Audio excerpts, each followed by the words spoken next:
Welcome to Curiously Kaitlyn, a podcast where we try to make theology make sense. I'm Kaitlyn Chess, and every week on this show, you will hear a kid's question about God, theology, or the Bible, and then I'll talk with a scholar who will try to answer it. I don't know. That doesn't make any sense. Curiously Kaitlyn, yeah. Dr. Marc Cortez, thank you so much for joining me today. Oh, so glad to be here. Thanks for having me. This is Dr. Marc Cortez. He's professor of theology at Wheaton College and the author of many books, including Theological Anthropology, a guide for the perplexed, which describes us in this episode. Yeah, all right, let's hear our kid question. What will we look like in heaven? Because I want my Nana to look like Nana, but she might want to look younger. A really good question. A very practical question, right? For kids to think about family members, especially family members who have died.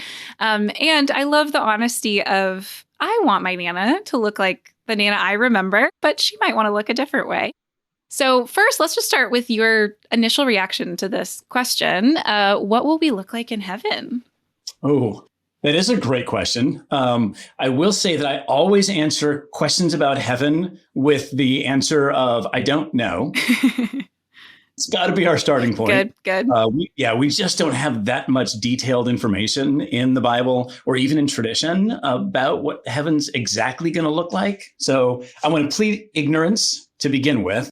And then see if I can go like just maybe a baby step beyond ignorance, if at all possible.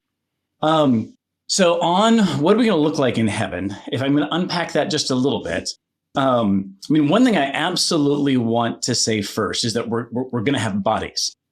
So we're going to be physical in some sense. I mean, the resurrection matters for how we think about what it's going to look like. So any kind of imaginative scenarios that we've got about heaven that are somewhat disembodied or ephemeral, or we get turned into angels or something along those lines. Strumming harps on clouds. Yeah.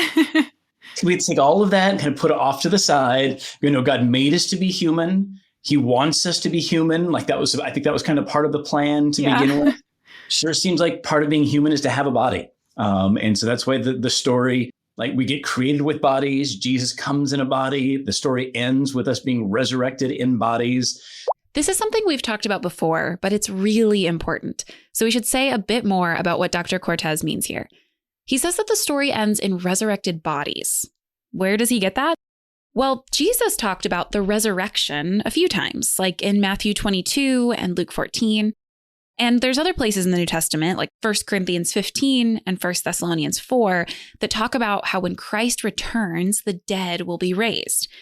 There are lots of places, actually, in the New Testament that talk about our resurrection in terms of our bodies, like when Romans 8 talks about the redemption of our bodies, or the times that Jesus appears and his body is very real, with Thomas even touching the wounds in his body.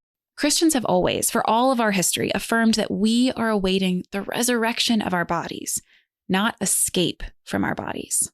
So that's the one kind of confident piece that I've got to put on the equation is that we've got bodies. I'm assuming a question like this, though, wants a little bit more than just kind of the abstract, we got bodies. What kind of body is going to be involved here? And so from that point forward, I'm guessing or kind of speculating on everything else. One thing I do want to at least suggest is I think our bodies will be at least somewhat like the bodies that we've got. To say that we have bodies, it has to mean something. And the one data point that we've got, as limited as it is the fact that Jesus died, was raised, and then we have some stories about what his life was like after the resurrection. And he was recognizably in a body form. It wasn't like people looked at him and said, oh, that's weird. I don't know what I'm looking at. Nope, that's a human body. Now, some of the stories are difficult to figure out exactly what's going on. And we want to keep in mind that after those stories, he ascends and goes up into heaven. And we don't really know what effect that had on his physical body. But I'm just going to stick with the little bit of information we've got is that Jesus is walking around in something that sure looks recognizably like a human body. So there's going to be some kind of continuity between this thing and whatever my resurrected body is like.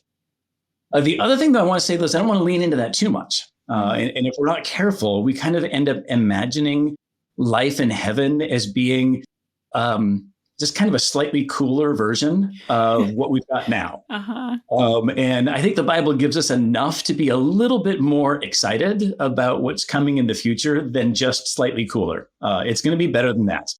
And that means that this body, there's going to be something different about that. You even see that in those stories of Jesus, right? So we've got some indications that it was recognizably a body, but something weird was going on there. Sometimes they didn't recognize him, or sometimes he's doing things that you don't expect bodied people to be able to do. We talked about this with Krista McCurland in episode 2, but Jesus appears in places, like in the room with the disciples, and disappears from places, like on the road to Emmaus. That's what Dr. Cortez means when he says he's doing some weird things. So you've got that continuity piece, but something's different. That kind of gives us the ability to look forward and hope. That whatever it is to have a body, to live an embodied life, is going to be not just slightly cooler, right? Lots of cooler moving forward. And I can kind of lean into that and be excited about that. Yeah, that's great. No, so one thing I want to say is sometimes with this question, I feel like we try to develop a picture of what we're going to look like in heaven, where it's like the perfect thing that will never change. It's like kind of this ideal that here's how it's going to be, and it's going to be that way for the rest of eternity, however long that is. We should probably note that the very concept of eternity is a hard and a kind of weird concept. We'll need to come back to that in another episode. And I'm not so sure that that's how we have to think about things. I mean, everything else we know about what it means to be human is we're always changing. And we have stories and histories, and we aren't the same as we were before. And I'm not sure why we would think that would have to not be the case in heaven. So maybe there isn't a single answer to what am I going to look like in heaven. Maybe I'll go through a variety of versions of me in heaven. I don't have anything to base that on other than it sure seems consistent with what we see about everything else in what it means to be human. So. Yeah. And I also hope that's true, because the alternative does sound kind of boring to just be the same all the time. I tell people all the time that I'm fully expecting in eternity to keep studying theology, because I have questions and I want to read books and I want to talk to people. And sometimes they act surprised, as if what we are awaiting is just like static perfection. Like, you won't have anything to learn. You'll know everything. Like, whoa, I'm not becoming God. Like, I hope I'll still have questions to ask and things to explore. But that brings us back to the other part of this. I want to get to the last part of this girl's question in a second, which I think is really about relationship and imagining relationships in eternity. But even how she says it, what will we look like in heaven? What does that mean in heaven? Or what is this state that you are imagining as you're describing this for us to be in eventually? Yeah, so so it's a great question. Those go together in my mind. The idea that we are resurrected into bodies so that we can live transformed human lives, but still recognizably human lives. Well, human bodies need places in which they kind of live and thrive and do the fun things that they were designed to do. So when I hear a question like this and I hear the in heaven part of that, then I am going to want to kind of push us a little bit more toward the new earth language that we get, biblically speaking, because it would be unfortunate if we succeeded in shaping our imaginations. So I'm like, all right, after the resurrection, I've got a body, but it's just kind of floating around. It's like, well, that's not really what it means to have. I'm supposed to do something with the body. And the body is to interact with an embodied environment. And the biblical pictures of what it looks like for these embodied humans is really earthy. And they're running around and they're hanging out with animals and there are cities. And, it uses highly descriptive and sometimes confusing language, but it's all very earthy kind of language. There again, I want to say that there has to be some continuity, or that language doesn't make sense, but there has to be some transformation, right? It's a better than, not just a repetition of our lives now. So I want to say embodied humans living in a renewed earth, so that we are all being the kinds of humans that God designed us to be in the first place. Yeah. So thinking again now about the first part of this question, what will we look like?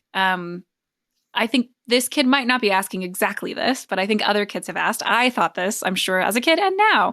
Not just what will we look like in terms of like, will our bodies look similarly like bodies? So we've got that covered, but also there's some discontinuity too. Two, maybe three parts of this that I think people might also wonder about is the one the kid is wondering about, which is age. And I know theologians have thought about, is there like a perfect age will be? Is there like the correct age will be? So is there an age will be? The second, and these are all three big ones. I'm warning you in advance. So sorry, you can handle them however you would like. Age is one part. Gender is another part. And maybe gender and race, like are things that distinguish us physically or socially, culturally, do those still exist in eternity? And then lastly, and this brings me back to a few episodes we talked with Krista McCurland about, why do humans not have superpowers? Will we have greater ability in eternity? Will there be something about our human body's abilities that are different? Those are all three big ones, but take them however you would like. And we've got like 3.5 hours for the rest of it. We're here all day. Good to go then. A couple of things I'd want to say to begin with. I mean, one, some of the questions like this can feel a little abstract and speculative, right? Because we don't know what we're talking about. So a response I often get from people with questions like this, well, who really cares? Like, if we can't know, then why waste your time on this? I think a question like this actually matters in a really tangible, vital sort of way, because what we imagine our heavenly body, our resurrected body to look like, at least the way we typically do it, is we kind of create a picture in our mind of what we think an ideal human or an ideal version of me looks like. And anytime we start to think in terms of the ideal human or the ideal me, we need to recognize that we're operating in really powerful territory, right? Because ideals shape our vision of which bodies matter, which bodies don't, which bodies are good, which bodies are bad, which versions of me are good, which versions of me are bad. So anytime we get into ideal language, that's always going to be something we want to handle really carefully and thoughtfully. With this one in particular, though, because we're talking about resurrected bodies that God gives us at the end. This isn't just my ideal, whether I intend to or not. When I start thinking about the resurrected body, I'm casting a picture of what I think God's ideal for human bodies is, and for me. And so now I've doubled down on why this is such an important topic to think through carefully. The other thing I always want to encourage people to be careful with here is I feel like we often wrestle with these questions in what I call kind of a choose your own adventure approach to thinking about my body, right? And so I grab the bits that I like, I ignore the bits that I don't like, and I kind of cast a vision of what the future will look like because of that. So I like my eyes, so clearly those eyes have to be a part of the resurrected body. I don't like my weight, so clearly I'll be skinnier. I've even heard people say, like, I've never been able to jump. So in the resurrected life, I'll be able to jump like super high and slam dunk a basketball finally and whatnot. And they're kind of fun, kind of ways of thinking. But this kind of very self-centered and desire-driven way of thinking about the future doesn't strike me as the best way to think about what it means for us to really thrive and flourish as human persons. Really, the last thing I want to believe is that the success of my resurrection life is dependent on my ability to pick out the best parts of me. That just sounds like a recipe for disaster. So I'd much rather hope that God knows what he's doing and is going to put together a resurrection body that makes sense for all of us and will lead to our flourishing. I just want to be careful with the pick and choose along the way. On the age question, and I was, of course, thinking about this because of the second half of the question, old or young, perfect age or whatnot. I'm hesitant. With a question like this, I'm always more fascinated with how people answer it and why they answer it that way. And the assumptions are usually on the younger end, at least kind of the broader lifespan is you rarely see somebody saying like the ideal age is 70. It's usually, we're picturing like the 20-year-old, the 25-year-old in the prime of life, whatever that means. And because, of course, a young body, a healthy body, a strong body, a fast body, that must be the best kind of body. I think that says a lot about our assumptions of what ideal human life looks like. And it's the largely independent, able to do everything on its own kind of human life that we get pretty excited about. And I also wonder if we need to have our imagination stretched a little bit more by what the beauty of an old body might actually mean. So a body that is at least done well, a body that is shaped by a history of a life well lived, a history of Christian faithfulness. Why isn't that like the most beautiful thing that we can think of, rather than a young body that has hardly had time to do anything in life? Now, obviously, we want to imagine bodies that aren't shaped by the pain and kind of the more destructive aspects of living in a fallen world that we wrestle with.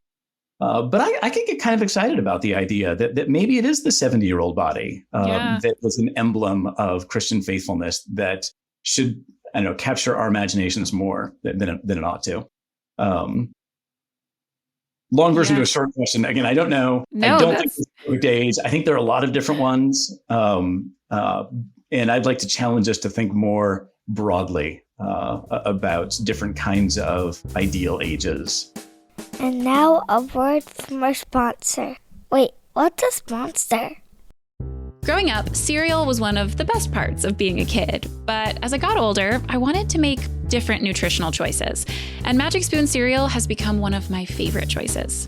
Magic Spoon has a variety pack with 4 flavors: cocoa, fruity, frosted, and peanut butter. The cereal in this pack has 0 grams of sugar, 13 to 14 grams of protein, and 4 to 5 grams of net carbs. There are only 140 calories a serving, and it's high protein and has 0 grams of sugar. Plus, it's keto-friendly, gluten-free, grain-free, and soy-free. I love the fruity flavor on its own, or adding some of the peanut butter or cocoa flavors to yogurt for breakfast. You can go to magicspoon.com/curious to grab a variety pack and try it today. And be sure to use our promo code CURIOUS at checkout to save $5 off your order. And Magic Spoon is so confident in their product, it's backed with a 100% happiness guarantee. So if you don't like it for any reason, they'll refund your money, no questions asked. Remember, start your day off right with a delicious bowl of high-protein cereal at magicspoon.com/curious and use the code CURIOUS to save $5 off. Thank you, Magic Spoon, for sponsoring this episode.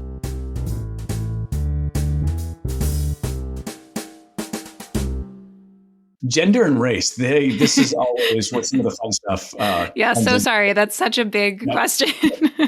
Well, and the tricky thing is, of course, and to some extent age as well, but gender and race particularly raise questions of identity. Yeah. The way these always get shaped is what needs to be true about me in the resurrection in order for me to still be me. Mm-hmm. And so if you take away something like, or change something like my gender, my race, there are certain conversations about disability that generate these same kinds of, like, if you take that away, then I am no longer me. Dr. Cortez is referencing here a debate between theologians about how to think about disability and our resurrected bodies. Some theologians, including some disabled theologians, have said that resurrected bodies will still have the disabilities they had before the resurrection because it's so central to who those people are. Other theologians, including disabled theologians, have said that disabilities will be healed in eternity, that they are not central to who we really are. And some people fall somewhere in the middle. As Dr. Cortez said earlier, this is not just an academic exercise. It's a way we think about what makes us who we really are, what makes a good body, and how we would know that. And it's hard. And I'm really sympathetic to that, that we want to, it's kind of central to Christian faith that I am me in the resurrection. Mm-hmm. Otherwise, I don't really care what's happening to that person in the resurrection. It's got to be me for this to really matter. But here as well, I want to be a little bit cautious about assuming that I already know what things are necessary in order for me to be me in the resurrection. So I have a tendency to think that, I don't know, I've been 5'10" for a really, really, really long time. And it's kind of shaped my whole vision of who I am, that I'm neither tall. Actually, sometimes I feel short, but I'm kind of in that medium range there. I'm pretty sure I could get away with being 6 feet tall in the resurrection, or 5'8", and I think it'd still be pretty good to go. Yeah. We tend to take certain things and view them as if they are so central to our identities that we couldn't be us without them. And I think I'd like to caution us about being confident that we can identify those identity-making things that well. But I'm also going to back up to, I think the body matters. And so I have a hard time imagining the continuity piece that I think needs to be there in order for the body to be the good thing that God created it for us and wants us to dwell in. And then imagine that God's just going to kind of randomly change all sorts of important things about our embodied existence. And so I am inclined to put things like gender and sexuality, at least aspects of race and ethnicity. We have talk about all nations, tribes, and tongues rejoicing and celebrating in the resurrection. So it sure seems like there are pretty important elements of our embodied life now that carry forward. Yeah.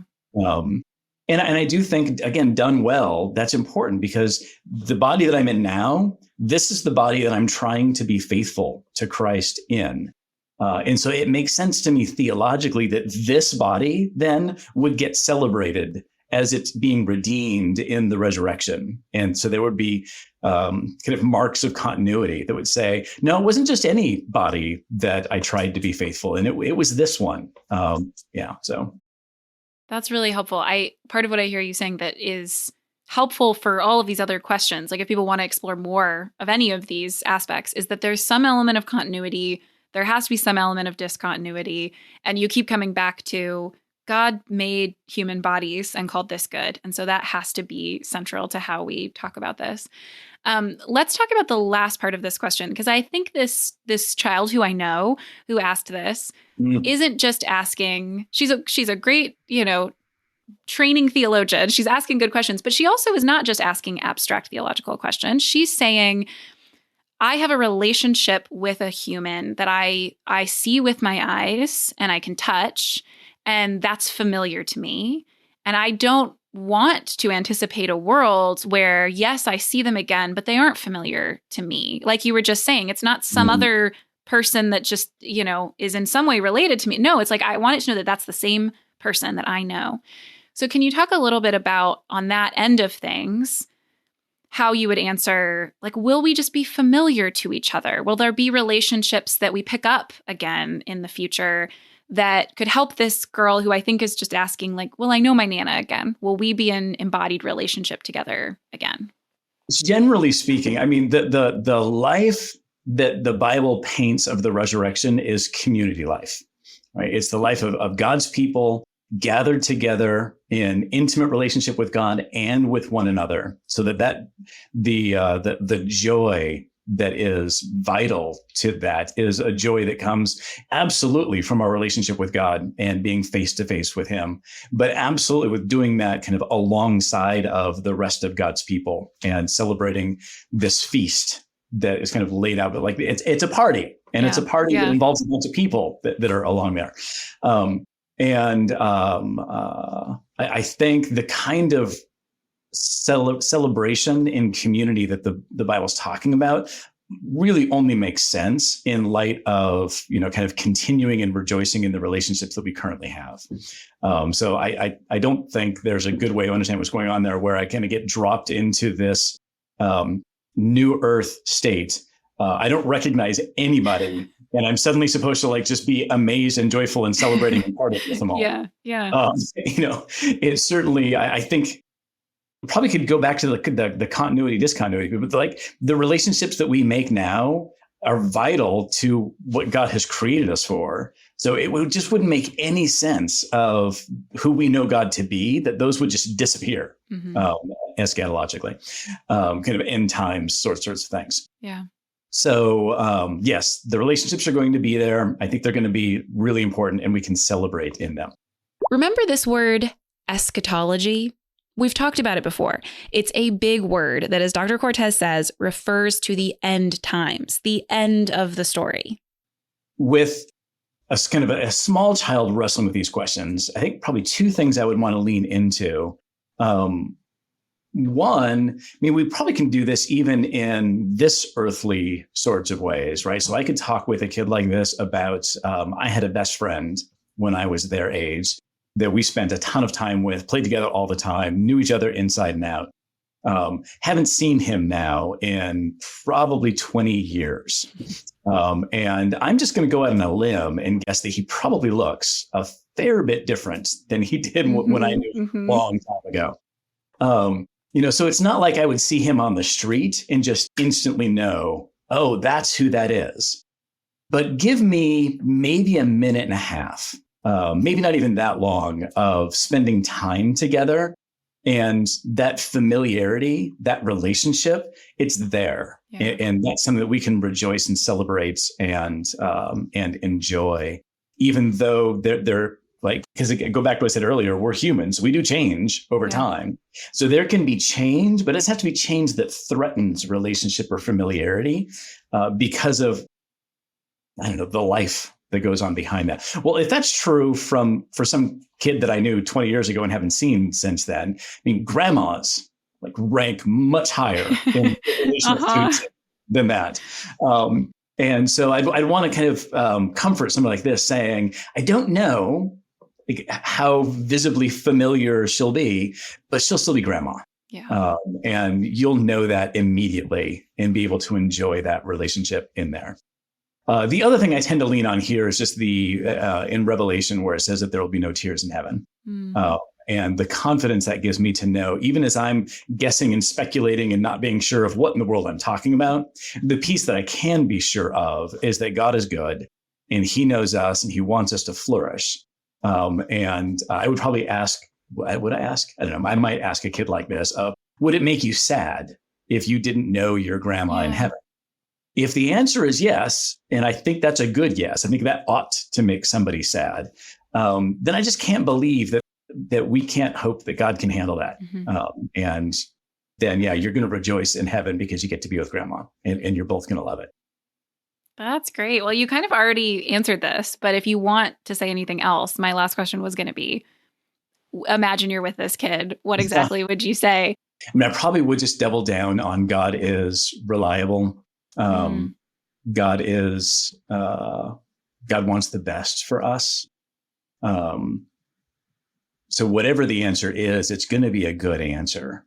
And we kind of lean on that and be confident in that. And probably what I actually want to say is, Grandma going to look the same? Say, no, Grandma's going to look better. I don't know what better means exactly. Yeah. But again, if I can trust God, then she's going to look better in a way that God only understands. And then you'll get to be happy and you'll get to be really excited for how amazing Grandma looks. That is wonderful. Thank you so much. Thank you for taking this question really seriously with me. I'm very much with you. I spend a lot of time hanging out with middle schoolers, and I've always said I get some of my best theological questions come from 12-year-olds. They are some great little theologians, these kids. Dr. Cortez didn't just answer this question about how we will look in heaven. He taught us something really important that's even bigger than that question. This life matters. This body matters. This earth matters. Our relationships here matter. Sometimes Christians have overemphasized our distance from the world, like it's holier or more faithful for us to almost hate our bodies, this earthly world, or even our closest relationships. Dorothy Sayers, a brilliant theologian, once joked that people think that the word sin just means that anything we like doing is wrong. And there's a grain of truth in all of this. Jesus talked about hating our families, hating our life in this world in order to gain eternal life. But all of those specific verses need to be understood in the context of the larger story of Scripture. A story that starts with creation made good and human bodies made good and relationships and community as gifts from God, and ends with those good things restored and redeemed. We can be tempted to get captivated by the things of this world, loving them in the wrong way. But they are good gifts, gifts that will be redeemed and perfected in eternity. We are not awaiting a heaven without bodies or relationships or anything to do. We're awaiting an eternity in this redeemed creation, using these good bodies to live full lives in even better community with God and other humans made in His image. Curiously Kaitlyn is a production of Holy Post Media. Produced by Mike Stralo. Editing by Seth Gorvet. Theme song by Phil Vischer. Be sure to follow us on Apple, Spotify, or wherever you get your podcasts, and leave a review so more people can discover thoughtful Christian commentary, plus cute kids, and never any butt news.